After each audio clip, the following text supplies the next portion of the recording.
সিরাতুন নবী। একটা হলো রাসূলুল্লাহ সাল্লাল্লাহু আলাইহি সাল্লামের জন্ম, আর একটা হলো রাসূলুল্লাহ সাল্লাল্লাহু আলাইহি সাল্লামের জীবনী। রাসূলুল্লাহ সাল্লাল্লাহু আলাইহি সাল্লামের জন্মের আরবি হলো মিলাদ, আর মিলাদুন নবী অর্থ মুহাম্মদ সাল্লাল্লাহু আলাইহি সাল্লামের জন্ম। দেখেন, অনেকে আমাদেরকে বা আপনাদেরকে প্রশ্ন করতে পারে, আপনারা কি মিলাদ মানেন? রাসূলুল্লাহ সাল্লাল্লাহু আলাইহি ওয়াসাল্লামের জন্মকে বলা হয় মিলাদ। অনেকে আপনাকে আমাকে আমাদেরকে প্রশ্ন করতে পারে যে আপনারা কি মিলাদ মানেন কি? এই প্রশ্নের ভিতরে অনেকে একটা প্রতারণা করার সুযোগ খোঁজে। আপনি যদি ডাইরেক্ট বলেন মিলাদ মানি, এটা বলার পরে উনি আরেকজনে বললে দেখছেন আমাকে মিলাদ মানে। এই মিলাদ মানি বুঝছেন উনি কি বুঝাইছে? উনি বুঝাইছে হলো মিলাদ মানি হলো আপনার ঘরে গিয়ে কিছুক্ষণ এই সেই করবো, শেষে একটা মুনাজাত দিব, এটা মানেন নি, সেটা বুঝাইছে। এই জন্য আপনাদেরকে কেউ যদি বলে মিলাদ মানেন, উত্তর দিবেন জন্ম অর্থে মিলাদ মানে। কি বলবেন? কেউ যদি বলে মিলাদ মানেন, উত্তর দিবেন জন্ম অর্থে মিলাদ।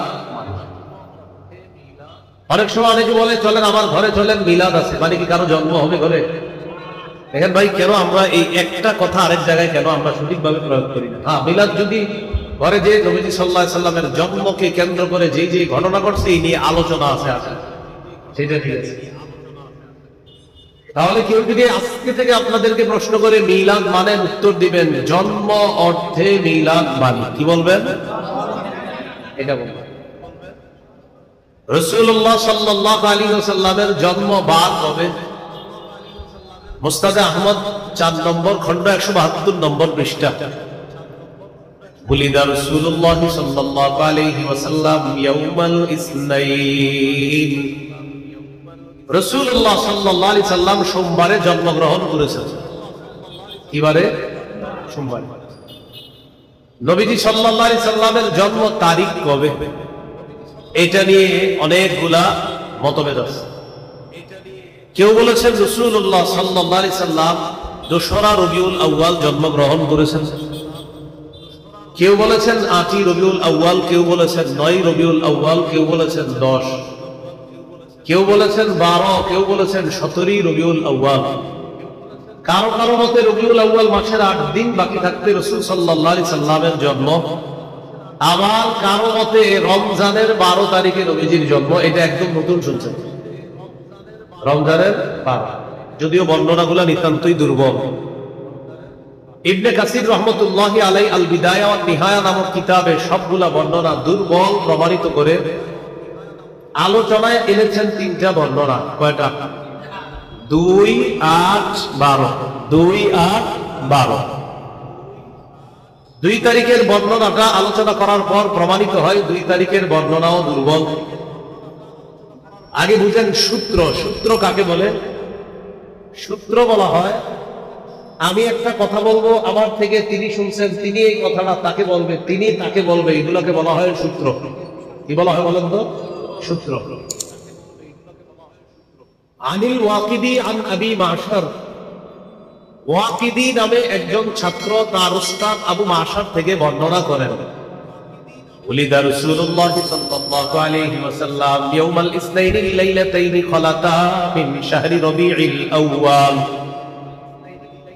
ওয়াকিদি তার উস্তাদ আবু মাশার থেকে বর্ণনা করেন নবীজি সাল্লাল্লাহু আলাইহি সাল্লাম 2 রবিউল আউয়াল জন্মগ্রহণ করেছেন। কিন্তু 2 রবিউল আউয়ালের জন্মটা কি বলছি আমরা? দুর্বল।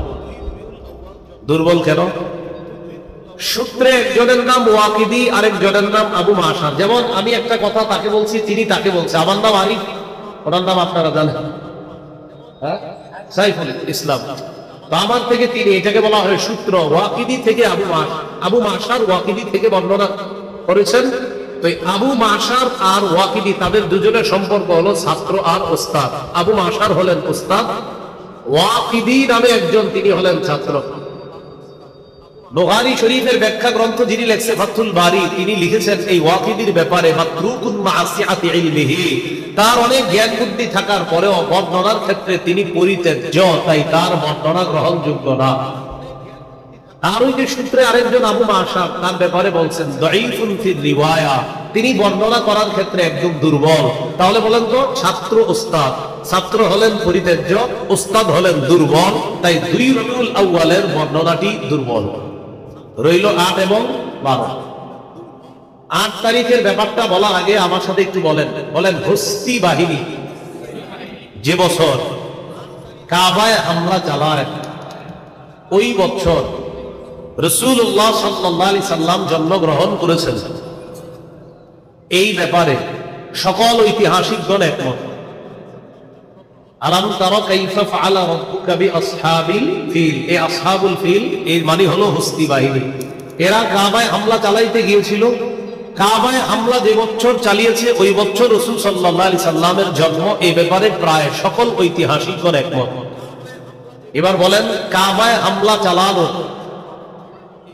50 দিন পর রাসূলুল্লাহ সাল্লাল্লাহু আলাইহি সাল্লাম জন্মগ্রহণ করেছেন।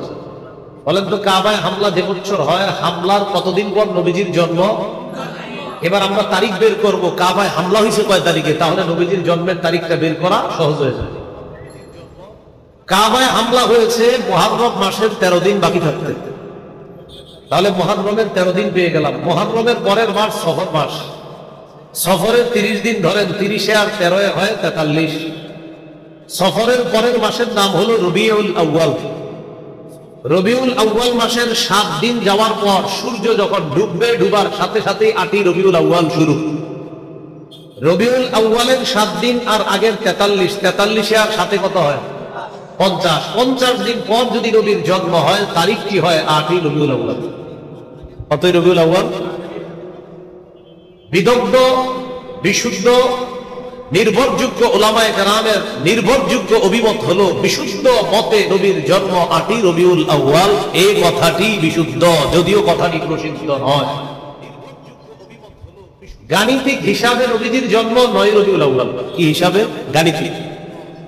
এজন্য পৃথিবীর নির্ভরযোগ্য আলেমগণ বলেন নবীজির জন্ম 8 অথবা 9 রবিউল আউয়াল, এই কথাটি বেশি বিশুদ্ধ। রয়ে গেল 12ই রবিউল আউয়াল। কত রবিউল আউয়াল? বলেন আমার সাথে, নবীর জন্ম 12ই রবিউল আউয়াল, এই কথাটি প্রসিদ্ধ হলেও বিশুদ্ধ নয়। কি বললাম? প্রসিদ্ধ হলেও। আর 8 অথবা 9 বিশুদ্ধ হলেও প্রসিদ্ধ না।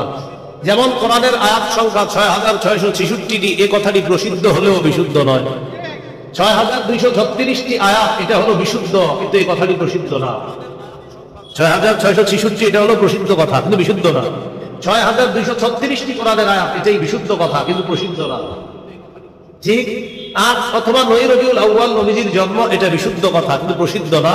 12ই রবিউল আউয়াল নবীর জন্ম, কথাটি প্রসিদ্ধ হলেও বিশুদ্ধ না। তাহলে এবার এই কথা বিশুদ্ধ না কেন, এবার দেখেন আমি পড়ি।